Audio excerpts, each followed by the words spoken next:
We're going to talk about checking the valves on your G310R, and what you're looking for feeling wise in that valve check.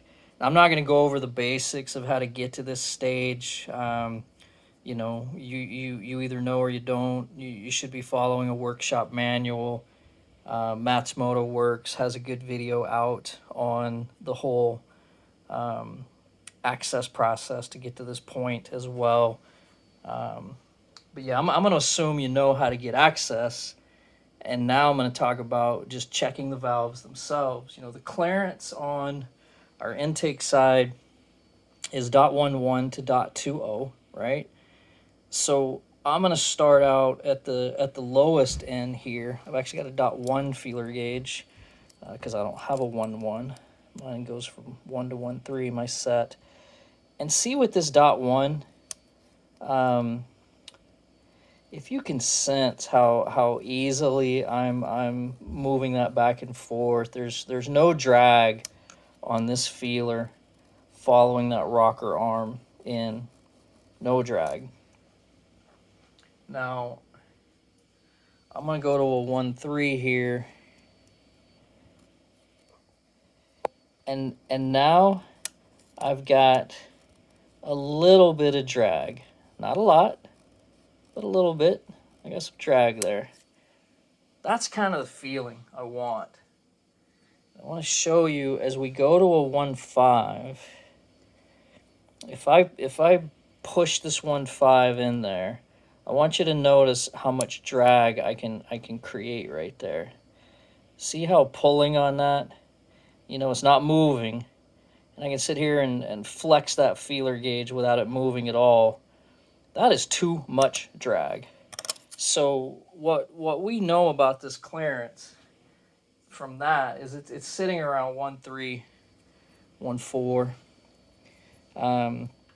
And then just to show you a no-go, here's a 0.18 and we've got a full-on no-go. This feeler gauge will not slide between the cam and the rocker arm. So again, I'm going to walk back to our 1.3, and with the 1.3, just very little drag right there, very little. And that's what we're after, So I would call these valves basically a 1.3, right in that neighborhood.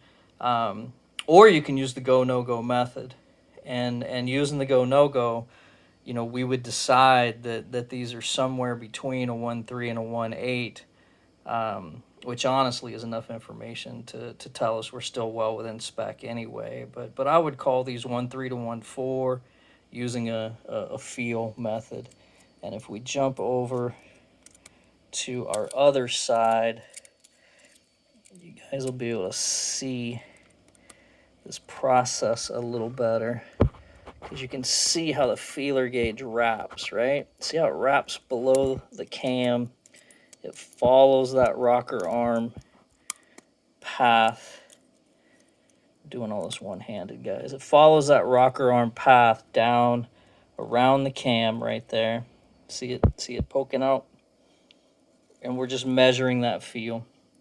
This side as well feels like it's around a 1.3. So my valves are right in spec, middle of the range. And that's the process that we're looking for. Exhaust valves are a little trickier to get to on this bike, but you'll figure it out. I definitely can't film that. I need two hands to work my feeler gauges up into the exhaust valves. But the intake valves were easier to film and just show you guys, kind of what you're looking for. So that is that. Yeah. Any questions, hit me up in the comments.